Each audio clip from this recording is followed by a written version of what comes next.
Hi everyone, happy Halloween. It's Jake from Jake Munson Beauty, and today I'm going to be showing you how I created this skeleton Halloween look. Just starting off by prepping most of my nails with Vamp gel polish, and I prepped just one of the nails with white detail paint.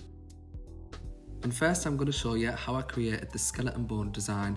I used my HONA dotting tool and the long liner brush for this one. First, I use my dotting tool and I make sure that I don't have too much product on there because we can always add more, and I create 8 dots. I put 4 at the top half of the nail and 4 at the bottom half. You want to place these 4 dots in a square-like shape on both halves of the nail. I'm again going in with my white detail paint on my long liner brush, and I've wiped off all the excess, and I'm just doing 3 guidelines going vertically down the nail. I've now just added a little bit more product to my long liner brush and I'm creating 4 heart shapes. The points of the heart are going towards the guidelines that I've just made.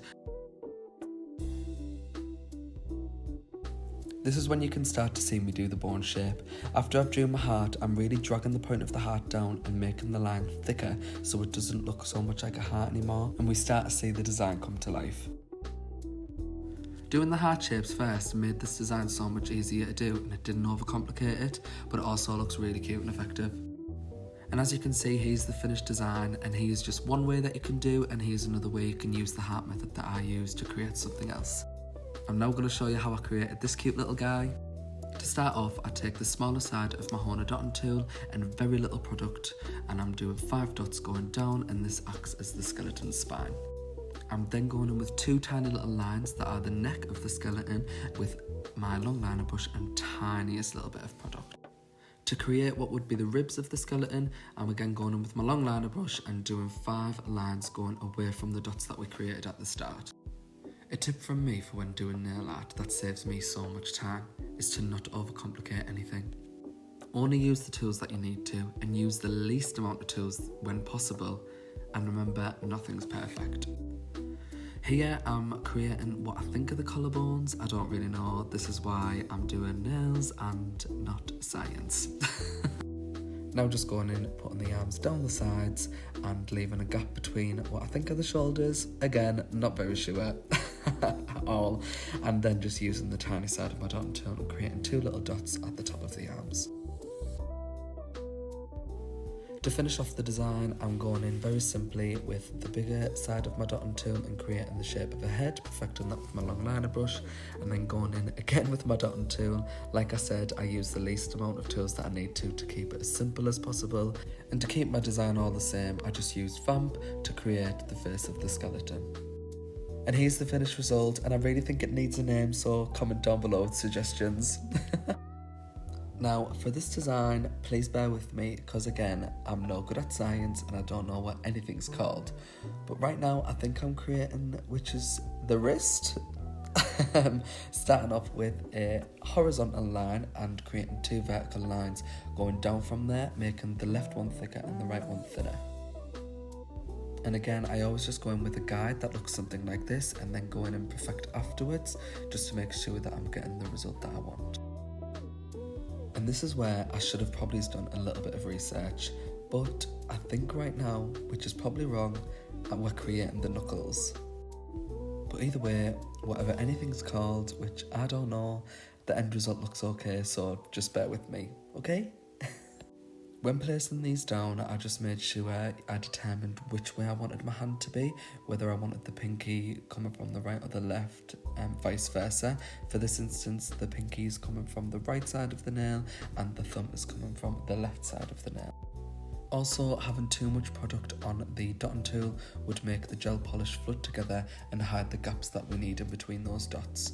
As you can see there, I'm creating the fingers with the long liner brush and very little product, and now just going back in with my dotting tool and creating what would be the knuckles of each finger.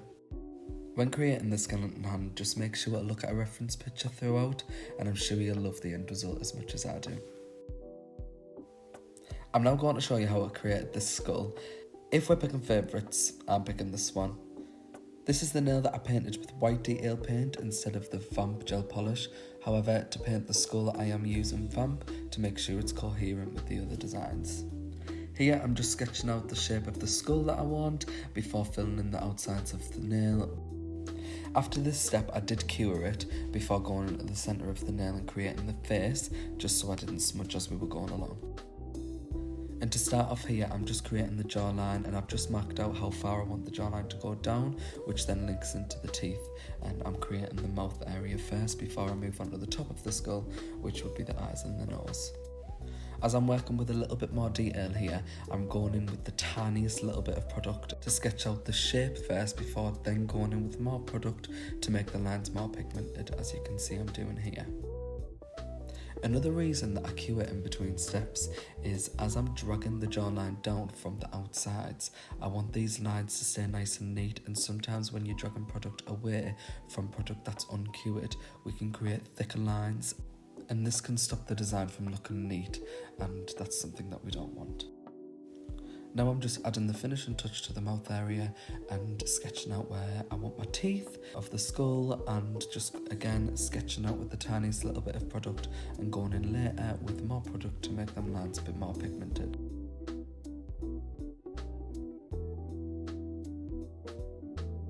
After I cure that step to make sure that I don't smudge anything, I'm now going on to create the eyes and the nose and finalise with a little extra detail. I'm just going in with my dotting tool and creating a guide for the shape of eye that I want before I go in with my long liner brush. And now we play a game of dot to dot as I join them together and fill in the blank space, creating the eyes. I'm aiming for kind of a pear shape on the eyes and give it kind of like a droopy look, but you can honestly do whatever shape eye that you wanted. This is just the one that I chose as I thought it would look nice for my design. As a guide for this, I literally just pulled up a picture of a skull and then I done my own kind of shape eyes because I had the idea in my head. So I would just say another tip is to just trust yourself and see what comes out in the end. As you've just seen with the nose, I put a little bit of extra product on the end of my long liner brush. I placed the brush onto the nail and dragged it down a tiny little bit, and that gave me the kind of teardrop shape that I was looking for, and it's just really subtle and it was really easy. I then wiped off any excess and I just added little details like little eyebrows on top of the eye and underneath, and lines down the side of the nostril, going down to the teeth, added little temples, just loads of little things just to add them little extra details and bring it to life.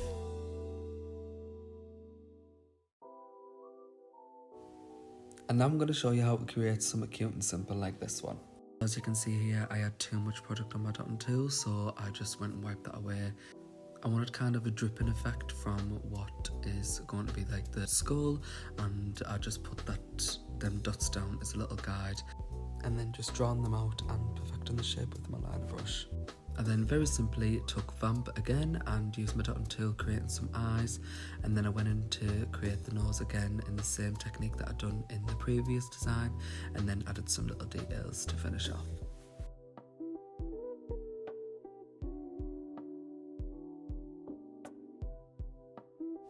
For the last design I'm showing you today, I'm going to be showing you how to do this one, which I start off mapping the shape of the skull with my dotting tool before I go in with my liner brush to draw the shape. When I'm using my long liner brush and I'm creating curved shape like this, I make sure that all of the bristles are coated, and I'm really just trusting the flow of the brush as I curve it round to give me nice seamless straight lines. Once I've filled it in, I then go and cure it, and I'm now going in again with Vamp and creating little heart eyes. And as you can see, before I'd done this, I also created two bones at the bottom crossing over. I made sure when I'd done these one at a time so that the lines remained nice and neat and didn't flow into each other. And after I've applied my Super Shine top coat and cured them, that's all of my designs finished. I'm absolutely obsessed with them. I hope that you guys like them as well, and I hope that this tutorial was easy to follow. Thank you so much for watching, and I hope I get to see you recreating them. Thanks again, and happy Halloween!